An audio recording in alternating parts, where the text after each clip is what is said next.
ओम श्री परमात्मने नमः।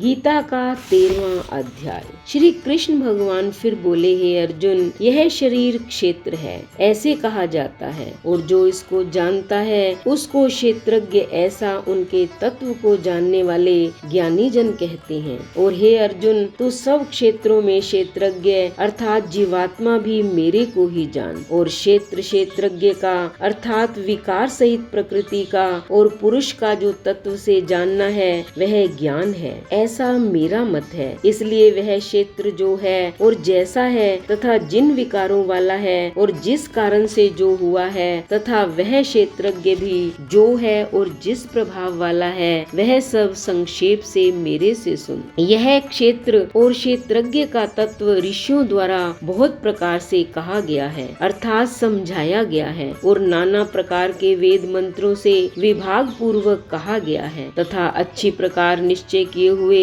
युक्ति युक्त ब्रह्म सूत्र के पदों द्वारा भी वैसे ही कहा गया है। हे अर्जुन, वही मैं तेरे लिए कहता हूँ कि पंच महाभूत अर्थात आकाश, वायु, अग्नि, जल और पृथ्वी का सूक्ष्म भाव, अहंकार, बुद्धि और मूल प्रकृति अर्थात त्रिगुणमयी माया भी तथा 10 इंद्रियां अर्थात श्रोत्र, त्वचा, नेत्र, रसना और घ्राण एवं वाक, हस्त, पाद, उपस्थ और गुदा, एक मन और 5 इंद्रियों के विषय अर्थात शब्द, स्पर्श, रूप, रस और गंध तथा इच्छा, द्वेष, सुख, दुख और स्थूल देह का पिंड एवं चेतनता और धृति, इस प्रकार यह क्षेत्र विकारों के सहित संक्षेप से कहा गया। हे अर्जुन, श्रेष्ठता के अभिमान का अभाव, दंभाचरण का अभाव, प्राणी मात्र को किसी प्रकार भी न सताना और क्षमा भाव तथा मन वाणी की सरलता, श्रद्धा भक्ति सहित गुरु की सेवा, बाहर भीतर की शुद्धि, अंतःकरण की स्थिरता,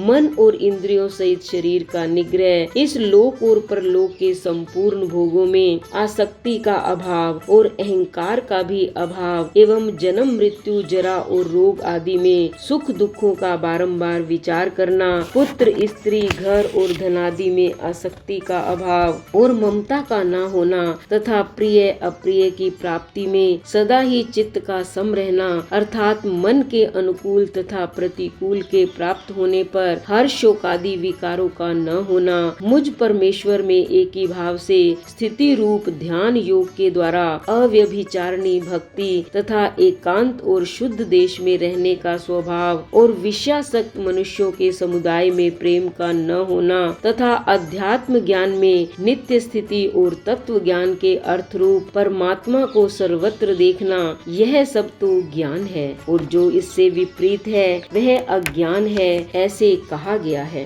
हे अर्जुन, जो जानने के योग्य तथा जिसको जानकर मनुष्य परमानंद को प्राप्त होता है उसको अच्छी प्रकार कहूँगा। वह आदि रहित परम ब्रह्म अकथनीय होने से न सत्य कहा जाता है न असत ही कहा जाता है, परंतु वह सब ओर से हाथ पैर वाला एवं सब ओर से नेत्र, सिर और मुख वाला तथा सब ओर से श्रोत्र वाला है, क्योंकि वह संसार में सबको व्याप्त करके स्थित है और संपूर्ण इंद्रियों के विषयों को जानने वाला है, परंतु वास्तव में सब इंद्रियों से रहित है तथा आसक्ति रहित और गुणों से अतीत हुआ भी अपनी योग माया से सबको धारण पोषण करने वाला और गुणों को भोगने वाला है, तथा वह परमात्मा चराचर सब भूतों के बाहर भीतर परिपूर्ण है और चर अचर रूप भी वही है, और वह सूक्ष्म होने से अविज्ञेय है तथा अति समीप में और दूर में भी स्थित वही है, और वह विभाग रहित एक रूप से आकाश के सदृश परिपूर्ण हुआ भी चराचर संपूर्ण भूतों में पृथक पृथक के सदृश स्थित प्रतीत होता है, तथा वह जानने योग्य परमात्मा विष्णु रूप से भूतों को धारण पोषण करने वाला और रुद्र रूप से संहार करने वाला और ब्रह्मा रूप से सबका उत्पन्न करने वाला है। वह ब्रह्म ज्योतियों का भी ज्योति एवं माया से अति परे कहा जाता है, तथा वह परमात्मा बोध स्वरूप और जानने के योग्य है एवं तत्व ज्ञान से प्राप्त होने वाला और सबके हृदय में स्थित है। हे अर्जुन, इस प्रकार क्षेत्र तथा ज्ञान और जानने योग्य परमात्मा का स्वरूप संक्षेप से कहा गया। इसको तत्व से जानकर मेरा भक्त मेरे स्वरूप को प्राप्त होता है। हे अर्जुन, प्रकृति अर्थात त्रिगुण त्रिगुणमयी मेरी माया और जीवात्मा अर्थात क्षेत्रज्ञ, इन दोनों को ही तू अनादि जान और राग द्वेष आदि विकारों को तथा त्रिगुणात्मक संपूर्ण पदार्थों को भी प्रकृति से ही उत्पन्न हुए जान, क्योंकि कार्य और कारण के उत्पन्न करने में हेतु प्रकृति कही जाती है और जीवात्मा सुख दुखों के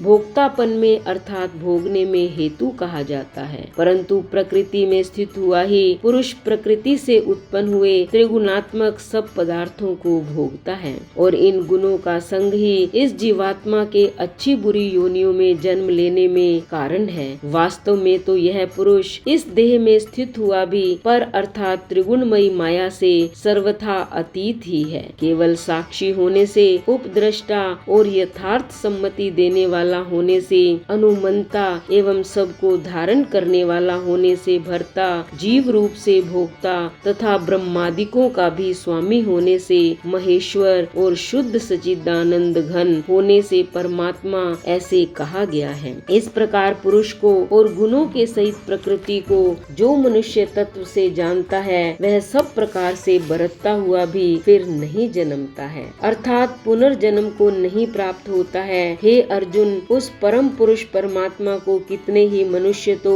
शुद्ध हुई सूक्ष्म बुद्धि से ध्यान के द्वारा हृदय में देखते हैं तथा अन्य कितने ही ज्ञान योग के द्वारा देखते हैं और अपर कितने ही निष्काम कर्म योग के द्वारा देखते हैं। परंतु इनसे दूसरे अर्थात जो मंद बुद्धि वाले पुरुष हैं वे स्वयं इस प्रकार न जानते हुए दूसरों से अर्थात तत्व के जानने वाले पुरुषों से सुनकर ही उपासना करते हैं अर्थात उन पुरुषों के कहने के अनुसार ही श्रद्धा सहित तत्पर हुए साधन करते हैं और वे सुनने के परायण हुए पुरुष भी मृत्यु रूप संसार सागर को निस्संदेह तर जाते हैं। हे अर्जुन, यावन मात्र जो कुछ भी स्थावर जंगम वस्तु उत्पन्न होती है उस संपूर्ण को तू क्षेत्र और क्षेत्रज्ञ के संयोग से ही उत्पन्न हुई जान अर्थात प्रकृति और पुरुष के परस्पर के संबंध से ही संपूर्ण जगत की स्थिति है। वास्तव में तो संपूर्ण जगत नाशवान और क्षण भंगुर होने से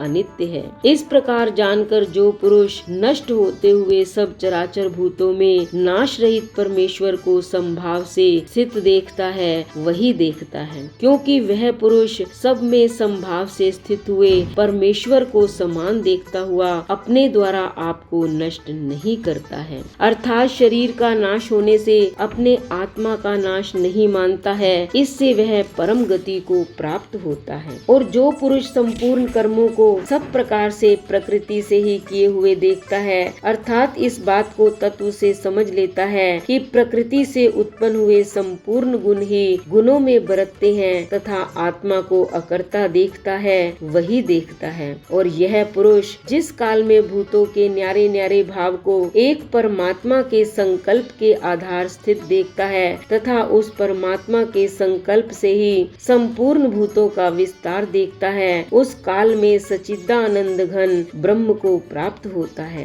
हे अर्जुन, अनादि होने से और गुणातीत होने से यह अविनाशी परमात्मा शरीर में स्थित हुआ भी वास्तव में न करता है और न लिपायमान होता है। जिस प्रकार सर्वत्र व्याप्त हुआ भी आकाश सूक्ष्म होने के कारण लिपायमान नहीं होता है, वैसे ही सर्वत्र देह में स्थित हुआ भी आत्मा गुणातीत होने के कारण देह के गुणों से लिपायमान नहीं होता है। हे अर्जुन, जिस प्रकार एक ही सूर्य इस संपूर्ण ब्रह्मांड को प्रकाशित करता है, उसी प्रकार एक ही आत्मा संपूर्ण क्षेत्र को प्रकाशित करता है अर्थात नित्य बोध स्वरूप एक आत्मा की ही सत्ता से संपूर्ण जड़ वर्ग प्रकाशित होता है। इस प्रकार क्षेत्र और क्षेत्रज्ञ के भेद को तथा विकार सहित प्रकृति से छूटने के उपाय को जो पुरुष ज्ञान नेत्रों द्वारा तत्व से जानते हैं वे महात्मा जन पर ब्रह्म परमात्मा को